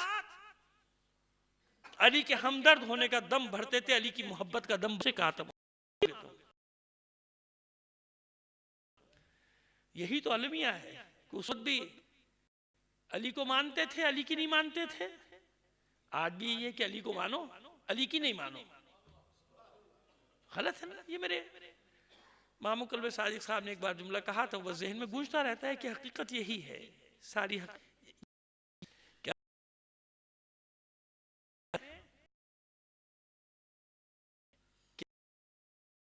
کتاب کا یہ جیسے اللہ کے لیے دعائے کمیل میں مولا کا جملہ میں نے نقل کیا تھا کہ لا یمکن الفرار من، کہاں بھاگ کے جاؤ گے. اسی طرح معصومین کو بھی کوئی جلدی نہیں ہے. شہزادی کونین، معصوم کونین نے دربار میں جو خطبہ ختم کیا ہے نا، پہلی بار جب بلایا گیا ہے دختر رسول کو دربار میں، جب خطبہ دیا ہے شہزادی کونین نے، تو آخری جملہ یہی تھا آپ کا، وَسَيَعْلَمُ الَّذِينَ ظَلَمُوا أَيَّ مُنْقَلِبٍ يَنقَلِبُونَ. ان قریب تمہیں پتہ چل جائے گا، کوئی جلدی نہیں. تم بھی انتظار کرو، ہم بھی انتظار کریں گے اس دن کا جب وہ عادل حقیقی مسند عدالت پر بیٹھے گا. تو کوئی جلدی نہیں، نہ رسول کو جلدی ہے، نہ علی کو جلدی ہے، نہ فاطمہ کو جلدی ہے، نہ حسن کو، نہ حسین کو، کیونکہ سب جانتے ہیں کہ وہ قائم آئے گا ہمارا، وہ قائم آئے گا، بدلہ لے گا. کس کس سے بدلہ لے گا یہ ذہن میں رکھیے گا. میں بھول بھی جاؤں تو مجھے یاد دلا دیجئے گا، وقت اجازت نہیں دیتا، نیا مضمون شروع ہو جائے گا. کس کس سے لے گا بدلہ کل کریں گے، زندگی رہی اگر تو کل بات کریں گے. لیکن عزیزو یہ میں جانتا ہوں کہ کربلا میں بڑی بے تابی سے حسین نے اپنے قائم کو یاد کیا تھا. کب وہ زمانہ آئے گا جب ہمارا قائم قیام کرے گا، ہمارا حسین قیام کرے گا، ہمارا مہدی قیام کرے گا، اور ایک ایک خون ناحق کا جو قطرہ بہایا جائے اس کا بدلہ میں کیسے گا. بس ایک خون کی مثال دے کے پھر آپ چند جملے بس شام کے بازار کے آج پڑھنا چاہتا ہوں، لیکن مثال خون کی دینا چاہتا ہوں کہ عزیزوں یہ کربلا کی زمین ہے نا، اس پہ تمام شہداء کا خون گرا، جناب علی اکبر کا، جناب علی، جناب قاسم کا، جناب اونو محمد کا، جناب سید الشہداء کا تو خاک شفا بنی. لیکن ایک خون ایسا ہے جس کے بارے میں نے سنا ہے بلکہ پڑھا بھی ہے، وہ ہے ششماہے کا خون. علی اصغر کو جو گلے میں تیر لگا تھا نا، تو ظاہر ہے کہ کتنے پہروں کا پیاسا ہوگا مجھے نہیں معلوم. یہ بچہ کب اس کی ماں کا دودھ خشک ہو گیا مجھے نہیں معلوم. لیکن ہاں یہ ضرور ہے کہ جو منظر کشی کی ہے وہ یوں کی جاتی ہے کہ اس طرح سانس لیتا تھا یہ بچہ اور اپنے لب کھولتا تھا جیسے مچھلی کو ساحل پر ڈال دیا جائے تو مچھلی کا دم نکلنے سے پہلے جیسے اس کا منہ کھلتا ہے اور بند ہوتا ہے. تو اب آپ خود مجھے سمجھائیے کہ اتنے سے بچے کے جسم سے کتنا خون نکلا ہوگا. ایک چلو سے زیادہ تو نہیں. اس خون کے بارے میں نے پڑھا بھی ہے، سنا بھی ہے کہ اس خون کو نہ آسمان نے قبول کیا تھا نہ زمین نے. یہ خون ناحق وہ ہے. زمین لرز اٹھی، آسمان کانپ اٹھا. یہ خون نہیں آنا چاہیے نہ آسمان کی طرف نہ زمین کی طرف. ملتی ہیں ایسی روایات. تو ایسا خون بھی کربلا میں ہے. ایسا خون ناحق ان سب کا بدلہ لے گا نا. اب آئیے، اب آپ کو لے کر آتے ہیں شام کے بازار کہ یہ ننھے سے سر کی ضرورت کیوں تھی حسین کو. یہ سر کی ضرورت کیا ہے؟ تاکہ تک جنگ کربلا جناب عباس ہیں، فاتح فرات اور فاتح جنگ کربلا ہے حسین کا یہ ششماہا علی اصغر. اس سر نے، علی اصغر کے سر نے کہاں کہاں کیا کیا قیامت ڈھائی، بس وہ ایک منظر دکھانا چاہتا ہوں آپ کو. جب شام کے بازار میں پہنچا ہے نا قافلہ، دمشق میں داخل ہو رہا ہے. اول تو داخل ہونے میں بہت وقت لگا کیونکہ باہر ٹھہرا دیا گیا تھا کہ ابھی سجاوٹ مکمل نہیں. کتنے روز قیدی باہر پڑے رہے مجھے نہیں معلوم، 3 دن 9 دن کتنے دن، بہرحال جتنے بھی دن تھے دمشق کے باہر پڑے رہے. پھر ادھر کہ اب قیدیوں کو لایا جائے کیونکہ سجاوٹ مکمل ہو گئی. حکم دے دیا گیا پورے شہر کے، لچ کے پورا شہر آ گیا. مٹھائیاں بانٹی جا رہی ہیں، جھنڈیاں باندھی گئی ہیں. کوئی چھوٹا کمال ہے؟ کون کر سکتی تھی یہ امت کہ اپنے ہی رسول کے نواسے کا گلا کاٹ دے؟ اسی امت میں ہمت نہیں تھی کہ ایسا کارنامہ انجام دے دیتے کہ اپنے ہی رسول کی بیٹیوں کو سر برہنہ بازاروں میں لے کر آ جاتی. یہ کوئی چھوٹا موٹا کارنامہ تھا؟ لہذا پورا دمشق سجایا گیا. اور جب بیویوں کو لایا گیا تو اتنا اجدہام تھا کہ وہ ناقے جن پر یہ بیویاں سوار تھیں چند قدم آگے جاتے تھے پھر پیچھے دھکیل دیے جاتے تھے. اسی ہجوم میں ایک عیسائی راہب کا ذکر ملتا ہے کہ عتبات عالیہ کی زیارات سے واپس جا رہا تھا، دمشق میں پہنچا تو اس نے یہ سجاوٹ اور یہ ہجوم سب دیکھا تو بڑا حیران ہوا. بیٹا بھی ساتھ ہے. حساب لگا کر کہتا ہے کہ نہ مسلمانوں کی آج کوئی عید کا دن ہے نہ بقرعید کا دن ہے، یہ مسئلہ کیا؟ پاس کھڑے ہوئے ایک شامی سے پوچھا خیر تو ہے، کیسا جشن نہیں ہے؟ وہ کہتا ہے کہ ہمارے امیر نے ایک باغی پر فتح پائی ہے، آج ان باغیوں کے سر اور ان کے اہل بیت کو قیدی بنا کر لایا جا رہا ہے. ہم اس لیے جشن منانے اور ان قیدیوں کا تماشا دیکھنے کے لیے کھڑے ہیں. یہ بھی اپنے بچے کو لے کر کھڑا ہو گیا. ایک سمت سے شور اٹھا، اس نے اس سمت جو نگاہ کی تو دیکھا آگے آگے نیزوں پہ کچھ سر ہیں. سر قریب آئے تو دیکھا کہ ان سروں کے پیچھے ناقے ہیں اور ناقوں پر کچھ بیبیاں ہیں. ان بیبیوں نے اپنے چہروں کا پردہ اپنے بالوں سے کیا.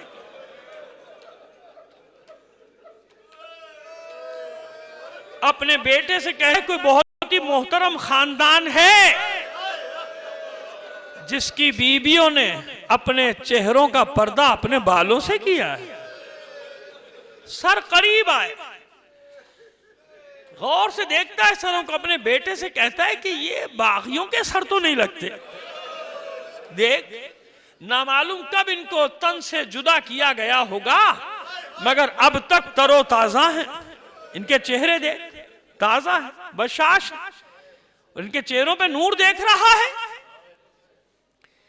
اتنے میں اسے شک سا ہوا، اپنے بیٹے سے پوچھا جو میں دیکھ رہا ہوں تو دیکھ رہا ہے؟ کہا بابا تو کیا دیکھ رہا ہے؟ کہا دیکھ ایک سر یہ جو نیزے پر ہے اس کے لب مجھے ہلتے ہوئے محسوس ہو رہے ہیں.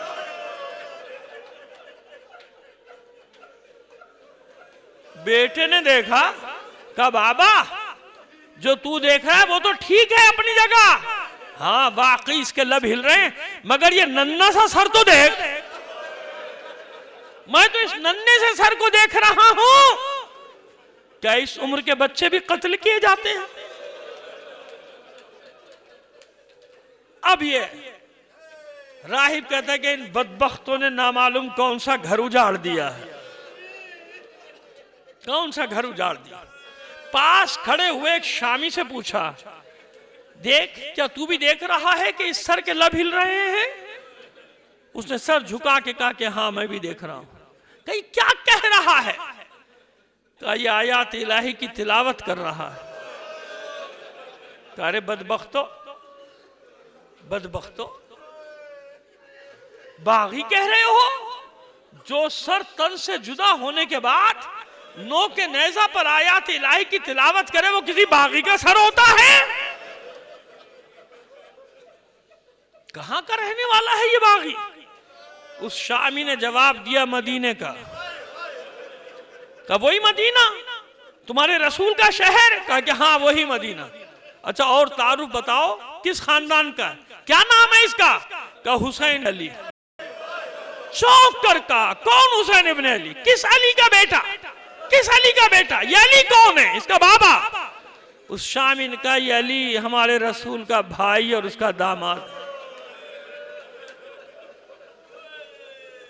تو یہ تمہارے رسول کی بیٹی کا بیٹا ہے حسین؟ کہا کہ ہاں یہ ہمارے رسول کا نواسہ ہے، علی کا بیٹا ہے۔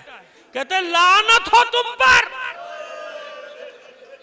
میں داؤد نبی کی نامعلوم کون سی پشت میں ہوں، آج بھی اپنی قوم کے درمیان سے گزرتا ہوں، لوگ میرے حیوان کے قدموں کی خاک اٹھا کر بھی سر پہ رکھتے ہیں۔ ارے تم نے اپنے نبی کا گھر اجاڑ دیا، اپنے نبی کی بیٹی کا گھر اجاڑ دیا، اس کے بیٹے کو قتل کر ڈالا، جشن مناتے ہو، فخر کرتے ہو اس بات پر۔ بس اس نے چیخنا شروع کیا، کچھ شامی سپاہی تلواریں سونتے آگے بڑھے، للکارے اس کو خاموش ہو جا ورنہ ابھی تیری گردن تن سے جدا کرتے ہیں۔ بس اس نے بھی شمشیر بے نیام کی کہا بس اب میں سمجھ گیا کیا معاملہ ہے۔ میں بہت حیران تھا کہ یہ 3 راتوں سے مسلمانوں کا رسول میرے خواب میں کیوں آتا ہے، یہ میرے خواب میں آ کر مجھے جنت کی بشارت کیوں دیتا ہے؟ میں اسے رسول نہیں مانتا، میں اس کا کلمہ نہیں پڑھتا، میں مسلمان نہیں ہوں، یہ مجھے جنت کی بشارت کیوں دیتا ہے؟ اب میری سمجھ میں آیا۔ حملہ کیا، لڑتے لڑتے ناکوں کے پاس آیا، بیمار اور لاغر نوجوان جو زنجیروں میں جکڑا ہوا ہے اس کے پاس آ کر کہتا ہے صاحبزادے اپنا تعارف کرائیے، اس سر سے آپ کا کیا تعلق ہے؟ اس سر سے آپ کا کیا تعلق ہے؟ سید سجاد نے حسرت بھری نگاہوں سے اس راہب کو دیکھا اور دیکھ کر کہا میں اسی حسین کا بیٹا علی زین العابدین، میں زین العابدین ہوں اس کا بیٹا۔ چلا کر کہتا ہے فرزند رسول مجھے جلدی سے کلمہ پڑھائیے، کلمہ پڑھائیے۔ لڑتا جاتا ہے، کلمے کی تکرار کرتا ہے، زخموں سے چور ہو کر گرا، گھسٹتا ہوا پھر سید سجاد کے قدموں میں آیا، سر رکھ کر کہتا ہے مولا ایک بار اور کلمہ پڑھوا دو، ایک بار اور کلمہ پڑھوا دیجئے، گواہ رہیے گا آپ کے دین پر جان دے رہا ہوں، آپ کی محبت میں جان دے رہا ہوں۔ عزادارو پس ثانی زہرا سے یہ منظر نہ دیکھا گیا، پشت ناقہ سے یہ منظر نہ دیکھا گیا، مدینے کا رخ کر کے آواز دیتی ہے نانا دیکھ لیا، دیکھ لیا۔ قوم نصارہ سے ایک کی غیرت جاگی، آپ کے بچوں پر، آپ کے بچوں کی محبت میں اپنی جان لٹا بیٹھا، کسی مسلمان کی غیرت نہیں جاگی کہ آگے بڑھ کر کہہ دیتا کہ میرے رسول کی بیٹیاں ہیں۔ لعنت اللہ علی القوم الظالمین۔